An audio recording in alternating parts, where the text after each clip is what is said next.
और चलिए सीधे बड़ी खबर पर हम आते हैं। हेलीकॉप्टर क्रैश पर इस वक्त की सबसे बड़ी खबर, सीडीएस विपिन रावत के परिजनों को दिल्ली बुलाया गया। ये बड़ी खबर हम आपको बता रहे हैं। सीडीएस की पत्नी के परिजनों को दिल्ली बुलाया गया है। हेलीकॉप्टर क्रैश पर अब तक की सबसे बड़ी जानकारी हम आपको दे रहे हैं और इस घटना के बाद क्या क्या अपडेट्स हैं। सीडीएस विपिन रावत के परिजनों को दिल्ली बुलाया गया है, ये इस वक्त की सबसे बड़ी खबर है। जो खबर है उसके मुताबिक सीडीएस विपिन रावत के जो परिजन हैं उन्हें दिल्ली बुलाया गया है। पत्नी मधुलिका रावत के परिजनों को भी दिल्ली बुलाया गया है और आर्मी मुख्यालय ने परिजनों से संपर्क किया है। इस वक्त की सबसे बड़ी खबर हम आपको बता रहे हैं और आज की सबसे बड़ी खबर यही है, सीडीएस विपिन रावत के परिजनों को दिल्ली बुलाया गया। हेलीकॉप्टर क्रैश पर सबसे बड़ी खबर हम आपको दे रहे हैं। आर्मी मुख्यालय ने परिजनों से संपर्क साधा है, उनसे संपर्क किया है, बातचीत की है। सीडीएस विपिन रावत के साले यशवर्धन सिंह का बयान भी आया है। परिवार के सभी सदस्यों को दिल्ली बुलाया गया, ऐसी बातें उन्होंने कही हैं। तो जो बयानों में है, खासकर विपिन रावत के परिजन बता रहे हैं अपने बयानों के जरिए कि कुछ बुरी घटना है, ऐसा लग रहा है कुछ बहुत बुरा हुआ है।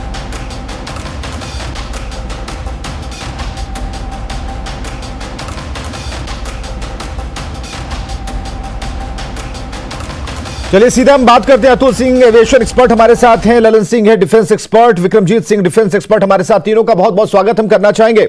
अतुल सिंह जी, क्या हुआ, कैसे हुआ, क्यों हुआ, अभी तक इसका पता नहीं चल पाया। इसमें थोड़ा वक्त हमें देना होगा, लेकिन जिस विमान, जिस हेलीकॉप्टर के साथ हुआ, उसमें बैठे लोगों के साथ हुआ, सवाल यहां पर यह है, किसी भी तरह की स्ट्रेटेजी प्लानिंग की बात नहीं होगी। हम बात करना चाह रहे हैं कि इस गम भरे माहौल में जब स्थितियां कुछ ऐसी दिखाई देती हैं, जब कुछ समझ में नहीं आता है, तो आखिर किस तरीके से खुद की भावनाओं को कंट्रोल करके हमें किसी निष्कर्ष पर आना चाहिए, बात करनी चाहिए। तो अतुल जी, कैसे शुरू करेंगे इस पूरे मसले पर? हम सारी जानकारियां आपसे लेना चाहेंगे। सबसे पहले तो ये दुख जाहिर करना चाहूँगा कि स्वतंत्र भारत के इतिहास में पहली बार किसी डिफेंस एस्टैब्लिशमेंट के इतने बड़े पदाधिकारी की ऐसी दुर्घटना का सामना करना पड़े, ये बहुत दुखद है। मैं अपनी संवेदना जाहिर करता हूँ पूरे परिवार, उनके परिवार के प्रति। हालांकि अभी तो खबरें पुष्ट नहीं हुई है कि क्या हुआ है, अभी तक क्या उनकी स्थिति है, इलाज चल रहा है, ये तो जानकारी है। मैं ये कहना चाहूँगा कि जो भी ऑपरेशनल पैरामीटर्स थे उस वक्त, जो फ्लाइंग कंडीशन था, जो वेदर पैरामीटर्स था, इसकी बिल्कुल एक सार्थक और सक्षम जांच होनी चाहिए। क्योंकि बात ऐसी है कि वो हेलीकॉप्टर जो Mi-17 था, it was upgraded version for VVIP movement. I have seen that copter very many times and I have been on board on several times. So what my personal experience is, मेरा अनुभव ये रहा है उस copter के बारे में कि ये बहुत ही एफिशिएंट और वेरी इफेक्टिव कॉप्टर है फॉर वीवीआईपी मूवमेंट और for any kind of combat operation. ऐसी स्थिति में अब सवाल खड़ा होता है, क्या वेदर जो था उस वक्त, जो एन रूट जो वेदर था, उसकी क्या स्थिति थी। तो एन रूट वेदर की स्थिति, हेलीकॉप्टर की टेक्निकल जो ऑपरेशनल जो सस्टेनेबिलिटी थी या जो स्टेटस थी, उसकी क्या, कब उसका मेंटेनेंस कब हुआ था, लास्ट चेक कब हुआ था, डिफरेंट चेक्स होते हैं कॉप्टर्स में, खासकर वीवीआईपी मूवमेंट के लिए तो बहुत एक्स्ट्रा डिलिजेंस एडॉप्ट किया जाता है। इन सभी की जांच होनी चाहिए। हाँ, एक चीज जरूर कहना चाहूंगा, जो मुझे शंका होती है कि वीवीआईपी मूवमेंट के लिए जो भी कॉप्टर्स लगाए जाते हैं, उनका रख रखाव या उनका जो मेंटेनेंस, जो स्टैंडर्ड जो मेंटेनेंस जो प्रोसीजर है, उस पर थोड़ी और एक्स्ट्रा डिलिजेंस की आवश्यकता है।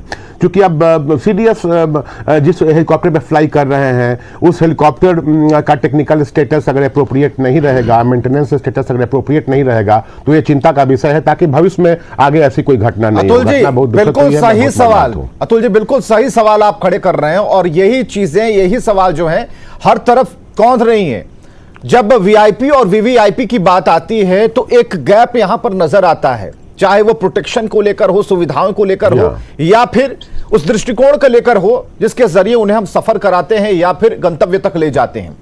जहां तक जिस हेलीकॉप्टर की बात है, उसकी तारीफ जितनी की जाए वो कम है। लेकिन आज जो हुआ, जो हालात हमारे सामने हुए और जो चिंगारी हमने देखी, एक बड़ा धमाका हमने देखा, उसे सह पाना उस परिवार के लिए काफी मुश्किल है। लेकिन इस बीच जो बात अतुल जी कह रहे हैं, उसी बात को आगे बढ़ाते हैं, ललन सिंह जी से बात करते हैं। ललन सिंह जी, कैसे आप देख रहे हैं इस कल्चर को भी? हम जरा डिफाइन हम चाहेंगे कि ये ट्रांसपेरेंसी यहां पर हो जाए कि वीआईपी और वीवीआईपी मूवमेंट को लेकर जिन हेलीकॉप्टर्स का, ये विमानों का चयन होता है, क्या अलग चीजें रहती हैं, किस तरीके से वो उड़ान भरती हैं, जो लोग उसे, जो पायलट होते हैं वो किस तरीके से मूवमेंट करते हैं, क्या कोई खास तरीके की ट्रेनिंग होती है, क्या होता है? देखिए, एक्सपर्ट साहब ने बड़ी तकनीकी बात की। जब एक जनरल जो सीडीएस है, जो भारत के सामरिक तीनों अंगों का चिप है और दुनिया की सबसे बड़ी ताकत जमीनी फौज का वो सिरमौर है, तो हम ये मान के चलते हैं कि सिक्योरिटी स्टार्ट्स फ्रॉम डाउट। जब वो उनका मूवमेंट 2:30 बजे उनको वेलिंगटन मिलिट्री कॉलेज में क्लास लेना है, तो 24 घंटे पहले हर मिनट का उड़ान भरने से लेकर वहां लैंड करने तक का बेहतर तौर तरीके और चौकसी होनी चाहिए। ये हुआ होगा, मैं इसको नहीं बोलता हूं कि इसमें कोई संदेह है, लेकिन सवाल इस बात का है कि बेहतर ये हेक्टर होने के बाद भी इस तरह का हादसा कोई दुर्गम कठिन इलाका या धुंध के नाम पे या कोई तकनीकी खराब के नाम पे या कोई क्रूज मेंबर के गलती से, इसको थोड़ा हम शक के दायरे में रखते हैं।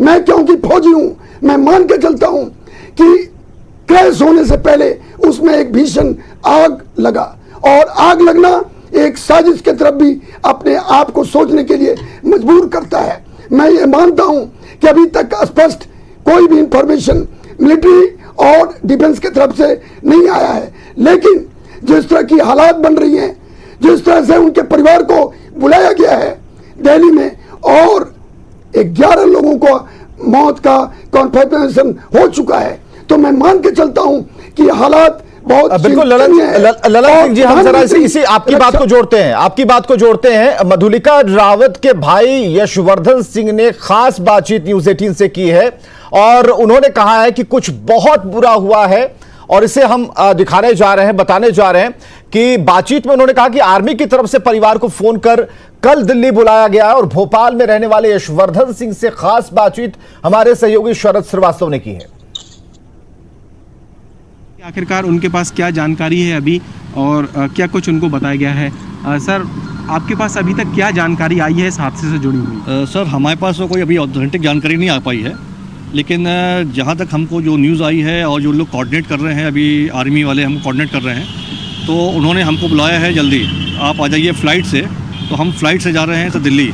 हमारी माँ हैं शहडोल की, उनको भी वो फ़्लाइट से लेके आएंगे, वो जबलपुर से। वो माँ हमारी कल पहुँचेंगी, दिल्ली पहुँचेंगी और हम लोग आज शाम को सोच रहे हैं निकलने के लिए। हमारे पास जो है टाइम है शाम का, वो निकल जाएंगे, हम दिल्ली जाएंगे। अभी तक कोई जानकारी आपको हादसे से जुड़ी हुई दी गई है क्या? किस तरह की स्थिति है अभी और हादसा कैसे हुआ, इस बारे में क्या? सर, अभी तक कोई भी जानकारी हम लोग को ऑथेंटिक नहीं मिली है, पर जो हम लोगों ने टीवी में जो देखा, हादसा देखा, ये लगता है कि कुछ बहुत बुरी घटना है ये। और अभी उन्होंने डिक्लेयर नहीं किया है, पर जिस तरह से वो बुला रहे हैं ऐसा प्रतीत होता है कि दुखद घटना है ये। मधुलिका जी आपकी बड़ी बहन है? मधुलिका रावत जी हमारी सगी बहन है और 3 साल बड़ी है हमसे। उनसे आप लोगों की बातचीत कब हुई? आखिरी बार बातचीत कब हुई थी उनसे? कल शाम को हमारी बात हुई थी उनसे। उन्होंने हमें बताया था कि आज 8 तारीख को वो और जिया जी हमारे जाने वाले हैं किसी खास कार्यक्रम में। ये लोग डिक्लेयर नहीं करते हैं कि कार्यक्रम कहाँ होगा, पर कहीं न कहीं जाते रहते हैं। तो ये चूँकि सीक्रेट होता है, जब ये लौट के आते हैं तब मालूम पड़ता है कि कहाँ गए थे ये। तो आज का था कि वो लोग दिल्ली में नहीं रहेंगे, ऐसी जानकारी हल्की फुल्की हमको मालूम थी। अभी जब से आप लोगों को कुछ पता चला है, किस तरीके की आशंका या डर आप लोगों के मन में है? क्योंकि जैसा आप बता रहे हैं कि लगातार आपको संपर्क किया जा रहा है और कुछ अनहोनी जैसी खबर आपको लगता है कि हो सकती है? सर देखिए, जो उनके सीडीएस साहब के जो एडीसी से जिनसे हमारा डायरेक्ट कांटेक्ट होता था, तो वो भी उसी हादसे में ख़त्म हो गए। तो उनका भी फ़ोन नंबर नहीं आ पा रहा है और बाकी जो छोटे अधिकारी हैं उनसे बात करते हैं तो वो हमको ऑथेंटिक नहीं बता पा रहे। उनका कहना है कि डिक्लेयर होगा तब बताएंगे आपको, लेकिन जिस तरह से वो हमको बुला रहे हैं ऐसा संकेत लगता है कि मतलब शायद कोई बात हो, ऐसा हमको अनुमान लगता है। हमारा अनुमान ये है कि शायद कोई ऐसी बात हो। मधुलिका जी, यही शेड्यूल में उनकी पढ़ाई लिखाई के बारे में अगर आप बता सकें, यही हुई थी? कितना जुड़ाव उनका मध्य प्रदेश से रहा है? सर, उनका बेसिक तो एजुकेशन शेड्यूल से हुआ था और उसके बाद फिर उन्होंने 12th तक पास किया है ग्वालियर से सिंधिया स्कूल में। जो सिंधिया स्कूल से बात चली गई थी वो दिल्ली यूनिवर्सिटी में, वहाँ उन्होंने पढ़ाई की थी। और दिल्ली यूनिवर्सिटी की पढ़ाई के बाद ही जब जीआजी कैप्टन थे 1986 में, तब इनका विवाह संपन्न हुआ था। फिर वो वहीं फिर शिफ्ट हो गए। से वो वहीं हैं, उनकी 2 बेटियां हैं। और ये तो ये है योगेंद्र सिंह जी, इस वक्त यशवर्धन सिंह जो इस वक्त हमसे बात कर रहे थे, CDS विपिन रावत के साले हैं वो, और जो मधुलिका रावत है CDS विपिन रावत की पत्नी, उनकी बड़ी बहन है। और उन्होंने जो बताया है कि जिस तरीके की सूचनाएं अभी उनको मिल रही हैं उसमें हो सकता है कि कोई ऐसी खबर उनको लगे जो अनहोनी भरी हो, लेकिन अभी अधिकृत तौर पर कोई जानकारी उनके पास नहीं आई है। लेकिन उन्हें ये संदेश मिला है कि वो जल्द से जल्द दिल्ली पहुँचें, और इसकी वो तैयारियाँ कर रहे हैं। इस वक्त पूरे परिवार को दिल्ली जाने के लिए कहा गया है। कैमरामैन अजय के साथ सरल श्रीवास्तव, न्यूज़ 18 भोपाल। तो जो परिजन है, परिवार वाले हैं, उन्हें किसी अनहोनी का अंदेशा है। विक्रमजीत सिंह जी हमारे साथ डिफेंस एक्सपर्ट मौजूद हैं। विक्रमजीत सिंह, कब ऐसा होता है कि अगर कोई हादसा हुआ तो परिवार वालों को तुरंत कहा जाए कि आप मुख्यालय चले आए, दिल्ली चले आए? ऐसा कब होता है, कब कब हुआ है? या फिर ये पहला केस सामने आ रहा है जिसमें कहा जा रहा है दोनों ही पक्ष, खासकर विपिन रावत के परिजनों को कहा गया, उनकी पत्नी के जितने परिवार वाले हैं सबको कहा गया कि आप जल्दी दिल्ली चले आए? ऐसा क्यों हो रहा है? और ये जो शक है, अंदेशा है, ये सच तो नहीं? देखिए, आई थिंक ये जो इनके रिश्तेदार हैं, इन्होंने काफी क्लियर इंडिकेशन दी है कि ये काफी सैड डेवलपमेंट हुई है। और इससे पहले 2 मेजर हेलीकॉप्टर क्रैशेस हुए हैं जिसमें हमारे बड़े सीनियर ऑफिसर्स गुजर गए थे। पूंछ में 1953 में lieutenant general Daulat Singh, lieutenant general Vikram Singh air vice marshal थे, और 5 और ऑफिसर, 4 ऑफिसर थे जी, जो पेरिश करे थे एक हेलीकॉप्टर क्रैश में। 1993 में लेफ्टिनेंट जनरल जमील महमूद थे, ईस्टर्न आर्मी कमांडर, जो भूटान में हमारे हेलीकॉप्टर में वो क्रैश कर गए थे एंड ही पास्ड अवे। तो ये आई थिंक ये बहुत ही ज्यादा सीरियस डेवलपमेंट है, क्योंकि आप जानते हैं कि हमारे को security situation on our borders काफी टेंस है। इसमें आई थिंक हमें बहुत थरो इंक्वायरी चाहिए कि क्या ये सैबोटाज था, या ये कोई मैकेनिकल फॉल्ट थी, या कोई वेदर की प्रॉब्लम थी। अगर वेदर की प्रॉब्लम थी तो फिर इस हेलीकॉप्टर को क्यों हमने उड़ान देने की क्लियरेंस मिली, अगर आगे वेदर प्रॉब्लम थी? और वेदर प्रॉब्लम मुझे लगता है इसके चांस ज्यादा नहीं होंगे, क्योंकि जो फ्लाइट का जो टाइम था वो ज्यादा दूर नहीं था फ्रॉम जहां से टेक ऑफ करके जहां इसने लैंड करना था। तो इसको एक बहुत थरो इन्वेस्टिगेशन चाहिए कि इसमें क्या प्रॉब्लम थी। क्या ये सैबोटाज था, क्या ये मैकेनिकल फॉल्ट थी, कोई सर्विस में, मेंटेनेंस में, चेक्स में किसी की प्रॉब्लम फॉल्ट रही है? अगर लैटर केस है, ये कोई मैकेनिकल फॉल्ट या कुछ थी, तो इसमें बहुत सीरियस एक्शन लेना है हमने, क्योंकि ये हमारे CDS थे, he was the chief of the 3 defence forces. तो हमें इसमें बहुत ज्यादा गहराई में जाके पता करना है कि ये क्या इसके रीजंस हैं, क्योंकि पूरा देश जानना चाहेगा कि इसके रीजंस क्या हैं। बिल्कुल विक्रमजीत सिंह जी, जहां तक आपकी बात सुन रहे हैं और जो अभी ललन सिंह कह रहे थे, ये बातें कहीं ना कहीं सिमिलर लग रही हैं, लेकिन अतुल सिंह से जानना ज्यादा जरूरी है। अतुल सिंह, जो अभी एक कनेक्शन जुड़ता जा रहा सवालों का, और जो आंसर्स भी मिल रहे हैं, और जिस तरीके से हम गहराइयों की तरफ आगे बढ़ रहे हैं, तो ये कहीं ना कहीं कुछ एक दूसरी दिशा की तरफ भी एक कहीं ना कहीं इशारा करता है। इस बात से कितना इत्तेफाक आप रखते हैं? दूसरी दिशा से कहने का मतलब सबोटाज की अगर बात करते हैं जी, तो इंटरनल सबोटाज ऐसा मुझे कुछ नहीं लगता है, because the security system which keeps enveloped person like CDS happen to be very labyrinthic, और एक बृहत एक सुरक्षा घेरे में उनका मूवमेंट होता है। जी जी। मुझे जहाँ तक प्रथम दृष्टया ये लगता है, ये समस्या एक टेक्निकल मालफंक्शनिंग की हो सकती है। Weather is not an issue. उस तरह के हेलीकॉप्टर के लिए किसी भी तरह का कोई नेगेटिव वेदर पैरामीटर कोई बहुत ज़्यादा कोई नकारात्मक प्रभाव नहीं डालता है उनके सफल उड़ान संचालन के लिए। लेकिन मेरा ध्यान, मेरा मुद्दा पूर्णतः आंतरिक रखरखाव, वीवीआईपी मूवमेंट के लिए लगाए गए जो भी विमान या जो भी हेलीकॉप्टर है, रोटरक्राफ्ट एंड फिक्स्ड विंग, उनकी आंतरिक रखरखाव की क्या गुणवत्ता है, उस पे मैं आपका ध्यान, या जो व्यूअर्स हैं उनको मैं बताना चाहूंगा कि उस पे ध्यान देने की आवश्यकता है।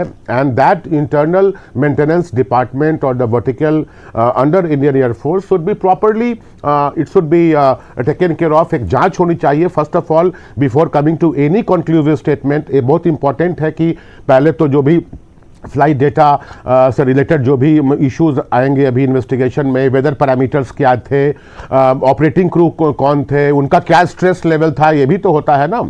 बहुत तरह की चीजें हैं, ह्यूमन फैक्टर है, टेक्निकल फैक्टर है, तो सभी चीजों का एक सामूहिक मिलान हो, उसके बाद ही इस पे कोई मुकम्मल बयान देना उचित रहेगा। तकनीकी रूप से अभी कोई इस पे कोई स्टेटमेंट जारी करना उचित नहीं रहेगा। बिल्कुल, जैसा कि हम तस्वीरों में दिखा भी रहे हैं, हम जरा इस तस्वीर को जरा दिखाना चाहेंगे कि आसपास जो है, अगर इसकी पूरी संरचना अगर भौगोलिक दृष्टिकोण से अगर आप देखें तो यहां पर चाय का बागान है। और सबसे बड़ी बात यहां जो नजर आई इन तस्वीरों में, शायद आप ढूंढ पाएंगे कि नहीं, पतली सी पाइप से आग बुझाया जा रहा था। यानी कि सबसे पहले जो व्यवस्थाएं हो सकती थी वहां आसपास के लोगों ने शुरू कर दी, और एक पतली सी पाइप है, आप समझिए कि आसपास। मैं यहां पे ये कहना चाहूंगा जी अतुल जी, हाँ, मैं ये कहना चाहूंगा कि देखिए, जहां पे जिस जगह पे हादसा हुआ पे SNR, search and rescue operation, बहुत डिफिकल्ट है। बिल्कुल बिल्कुल, क्योंकि हिली टेरेन है, फॉरेस्ट एरिया है, तो वैसी स्थिति में कोई भी सिविलियन या कोई भी रेस्क्यू ऑपरेशंस का इमीडिएट एक्सेस होना वहां पे बहुत डिफिकल्ट है। बहुत सारे क्रैश इन्वेस्टिगेशंस को हमने किया है या हमने देखा है जहां पे हिली टेरेन पे, where terrain is not hospitable and not friendly for search and rescue, वहां तो समस्या हो जाती है। और सबसे बड़ी दिक्कत ये होती है कि क्रैश होने के बाद कुछ वैसे सर्वाइवर्स होते हैं, अगर उनको ऑन टाइम अगर मेडिकल एडमिनिस्ट्रेशन किया जाए, इमरजेंसी एडमिनिस्ट्रेशन, तो उनका सर्वाइवल रेट ज्यादा होता है। लेकिन ये बहुत दुखद है कि जिस स्थल पे घटना हुई है वहां पर एक proper search and rescue operation को इमीडिएटली इन्फोर्स करना वाज प्रूविंग और must have proved very difficult, which must have led to a more numbers of casualties. बिल्कुल, जो अभी तक घटनाएं आई और जिस बात का हम जिक्र कर रहे थे उसे अतुल जी ने एक और भी बल दिया है। हमारे साथ ललन सिंह डिफेंस एक्सपर्ट हमारे साथ लगातार मौजूद हैं।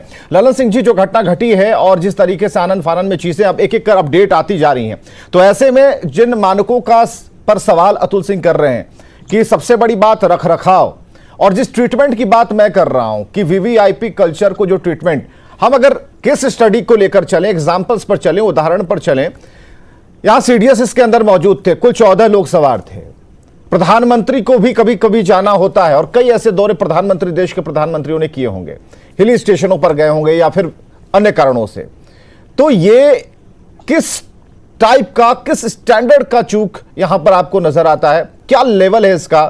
और ये चूक सिर्फ हम मान लें कि कोई मैनुअली या फिर मेंटली या फिर मैकेनिक्स के दृष्टिकोण से इस तरह का है, क्या है ये? देखिए, आपको तकनीकी जानकारी हमारे एक्सपर्ट साहब ने बताया, मगर मैं अपना सोच बताता हूं। सीडीएस जनरल रावत देश के लिए एक ऐसे बहादुर जनरल थे जिनको पूरी दुनिया एक मतलब के तौर पे देख रही थी, और चीन और पाकिस्तान इनसे बहुत सहमे हुए थे। मामियार, बालाकोट, सर्जिकल अटैक, इन सभी का देन अगर माना जाए तो सीडीएस के द्वारा ही निर्धारित और योजनाबद्ध एक्शन हुई थी। मैं आपको बताना चाहता हूं, जब इस तरह के ऑफिसर और इस तरह का हादसा, तो मैं ये भी मानता हूं कि इसमें साजिश की बू भी हो सकती है। लेकिन सीडीएस बहुत बड़े उच्च अधिकारी हैं, सबोटाज भी इसमें एक कड़ी होना स्वाभाविक है। और दूसरी बात, आपने जो बोला, मैं आपको यकीन दिला सकता हूं, जब एक वीआईपी, इतना बड़ा वीआईपी जब मूव करता है तो हर कदम, हर मिनट और 24 घंटे पहले, और जब तक वो वापस अपने लोकेशन को नहीं आता तब तक, चाहे वो सिक्योरिटी पॉइंट हो, रेस्क्यू हो और इस तरह की सोच, एप्रिसिएशन हो, सबको होना बहुत जरूरी है। और मैं मानता हूं कि स्टालिन साहब पहुंच गए, डीजी पहुंच गए तमिलनाडु, हमारे इंडियन एयरफोर्स के चीफ बीआर के चौधरी पहुंच गए, सभी कुछ ठीक है। लेकिन सबोटाज एक कड़ी होना संभावित है। यह मैं अपने सोच और अपने नौकरी का तजुर्बे के तौर पे बताना चाहूंगा। बिल्कुल, एक तजुर्बा भी यहाँ पर काम करता है। हालांकि अतुल सिंह जी का एक अलग ही उस पर पैटर्न है। हम चाहते हैं कि इसके अलग अलग चैप्टर्स भी खुलते रहें। विक्रमजीत सिंह जी हमारे साथ हैं, छोटा सा वक्त हमारे साथ पास बचा हुआ है इस पर और भी फोकस करने के लिए। जहां पर ये दुर्घटना हुई है और जहां जाना था और जिस जगह का वातावरण और जहां भौगोलिक संरचना पर हम बात कर रहे हैं और जहां तक सुरक्षा मानकों का हम जिक्र कर रहे हैं, तो उन मानकों का जिक्र जब करते हैं तो हमारे सामने कौन कौन सी ऐसी बातें हैं जो उड़ने से लेकर अपने गंतव्य तक पहुंचने के दरमियान में हो सकती हैं। तो क्या कुछ ऐसा भाप पा रहे हैं विक्रमजीत सिंह जी, आप कुछ देख पा रहे हैं जब आप हमसे बात कर रहे हैं, कुछ सोच पा रहे हैं इसका एक और एंगल कुछ हो सकता है? देखिए, जो हमारे दुश्मन हैं उनके पास काफी बहुत एडवांस इलेक्ट्रॉनिक जैमिंग जैसे उनके पास वॉरफेयर टेक्निक्स हैं।